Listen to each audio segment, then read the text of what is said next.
안녕하세요. 이시우TV의 이시우입니다.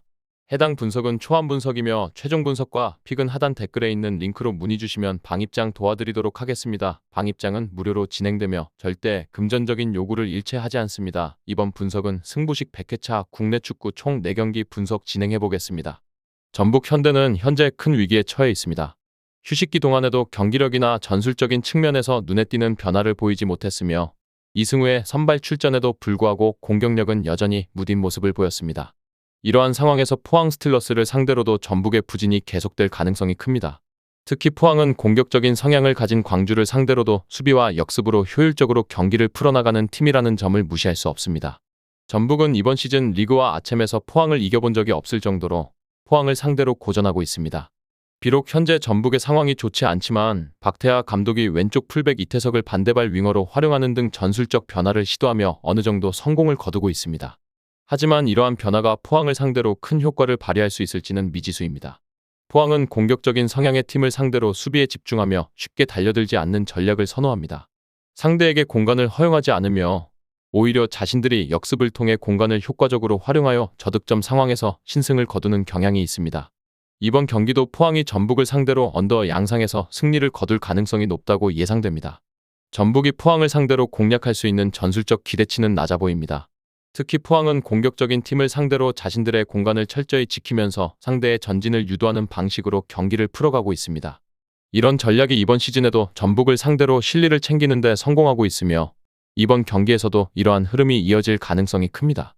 경남은 최근 박동진의 활약 덕분에 공격력이 눈에 띄게 살아난 상태입니다. 하지만 박동혁 감독은 여전히 팀이 경기 초반에 선제골을 허용하는 빈도가 높다는 점을 우려하고 있습니다. 이러한 선제 실점은 팀이 후반전에 과도한 공세를 펼치도록 만들어 결국 경기가 힘겨워지고 다음 경기에도 부정적인 영향을 미치게 된다는 것입니다. 특히 충북 청주의 특유의 수비 전술을 경남이 효과적으로 공략하지 못하는 경우가 많아 만약 선제골을 허용하게 되면 경기 흐름이 상당히 불리해질 가능성이 커 보입니다. 충북 청주는 경남을 상대로 강한 모습을 보여왔습니다. 특히 경남의 공격적인 전술을 저득점 양상으로 이끄는 데 성공하며 자신들의 수비적인 스타일을 통해 좋은 성과를 거두어 왔습니다. 최근 3차례의 맞대결에서도 1대1이나 1대0과 같은 낮은 스코어로 경기가 마무리되었을 정도로 충북 청주의 수비 전략은 경남을 효과적으로 제압해왔습니다. 물론 충북 청주의 공격 전술이 세부적으로는 부족하고 주로 직선적인 공격에 의존하는 경향이 있다는 비판도 있지만 그럼에도 불구하고 이 팀은 탄탄한 수비를 기반으로 성과를 내며 자신들의 스타일을 확립해왔습니다. 이번 경기에서는 저득점 경기가 될 가능성이 높아 보이며 충북 청주가 핸디캡 승리를 거둘 가능성도 충분히 있습니다. 충북 청주의 수비력과 경남을 상대로 한 강점을 고려할 때 이들의 승리를 예상하는 것도 합리적인 판단일 것입니다. 다만 경남의 저력을 무시하기는 어렵고 충북 청주의 공격력 부족도 변수로 작용할 수 있는 만큼 무승부 결과도 충분히 고려해볼 만한 선택지로 보입니다. 이 외에도 다른 축구 분석과 야구 분석 및 종합 픽이 궁금하시다면 하단 고정 댓글 링크로 문의 주세요.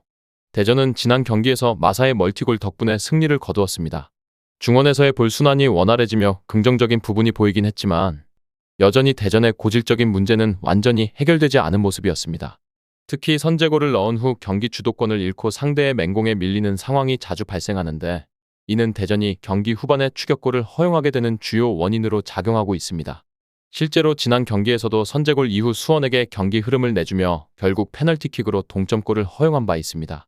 한편 인천은 최영근 감독 체제에서 더욱 공격적인 축구를 구사할 가능성이 높아 보입니다. 최근 경기에서 인천은 포백 포메이션을 사용하며 신진호와 이명주를 중원에 배치해 전진 패스의 비중을 크게 늘렸습니다. 비록 11개의 슈팅 중 단 2개만이 유효 슈팅으로 연결된 것은 아쉬운 점이지만 이전에 제르소의 속도에 의존하던 역습 축구와는 달리 상대 진영에서 적극적으로 경기를 풀어가는 모습을 보여주며 경기의 빈도와 강도를 높였습니다. 이는 인천의 새로운 전술적 변화가 어느 정도 성과를 내고 있다는 신호로 해석될 수 있습니다. 이번 경기는 인천이 승리를 거둘 가능성이 높아 보입니다. 대전이 선제골을 넣은 후 상대의 맹공에 밀려 추격골을 허용하는 패턴이 반복되고 있기 때문에 인천이 경기 초반부터 라인을 올려 대전을 강하게 압박하며 주도권을 쥘 가능성이 큽니다. 또한 인천이 초반부터 적극적으로 공격에 나서면서 경기 초반부터 득점 기회를 노릴 가능성도 충분합니다. 이로 인해 경기가 다득점 양상으로 전개될 가능성도 고려해볼 만합니다. 김포는 최근 경기에서 2대0으로 앞서던 상황을 2대2 무승부로 마무리하며 후반 실점이 반복되는 문제를 드러냈습니다. 이는 팀의 체력적인 부분에서 아쉬움이 남는 상황이며 특히 얇은 선수층과 활동량을 기반으로 한 전술적 성향이 겹쳐지면서 후반에 에너지 레벨이 급격히 떨어지는 모습이 관찰되고 있습니다. 지난 시즌에도 비슷한 흐름을 보여 6월에서 7월에 부진한 모습을 보이다가 9월에 들어서야 회복세를 보인 바 있습니다. 한편 안산은 최근 이관우 감독을 선임하면서 새로운 출발을 시도하고 있습니다. 그러나 이관우 감독의 프로 지도자 경험이 수원 감독 대행이 전부라는 점에서 우려가 존재합니다. 특히 재정적인 문제로 인해 안산은 젊은 선수들을 주로 기용할 수밖에 없는 상황인데 이는 대학 무대에서 지도자 경험을 쌓은 코치들을 데려오는 일이 잦아졌음을 의미합니다. 그러나 이런 젊은 선수들은 주로 문전에서의 침착성이나 경기 운영에서 미숙함을 보이는 경우가 많아 팀의 전반적인 경기력이 흔들릴 가능성이 큽니다. 이번 경기는 김포가 다소 유리할 것으로 예상됩니다. 안산의 젊은 선수들이 문전에서 결정적인 상황에서의 침착성을 기대하기 어려운 점과 이관우 감독의 프로 무대에서의 지도력이 아직 충분히 검증되지 않았다는 점이 주된 이유입니다. 다만 김포도 여름철에 들어서면서 체력적인 문제로 경기 후반에 흔들리는 경향이 강해 이 부분을 고려할 때 경기는 다득점 양상으로 흐를 가능성이 있습니다. 따라서 이번 경기는 김포의 우세와 함께 다득점 경기가 될 가능성도 열어두는 것이 좋겠습니다. 끝으로 정확한 배당 변동에 따른 실시간 추적과 최종 예측은 배팅 마감 직전까지 이루어져야 합니다. 위 부분을 참고하는 배팅이 아닌 더 근시적인 결과는 배당률 흐름의 변화 및 경기 시작 전 결장자 정보에 따라 변동될 수 있습니다. 함께 배팅으로 더 효율적인 승률을 만들고자 만들어낸 채널입니다. 모든 경기를 영상에 담아내기엔 한계가 있습니다. 이외 다른 경기들의 정보와 결과 예측 및 더 많은 도움이 필요하시다면 분석방으로 언제든지 연락주세요. 최선을 다해 보이겠습니다.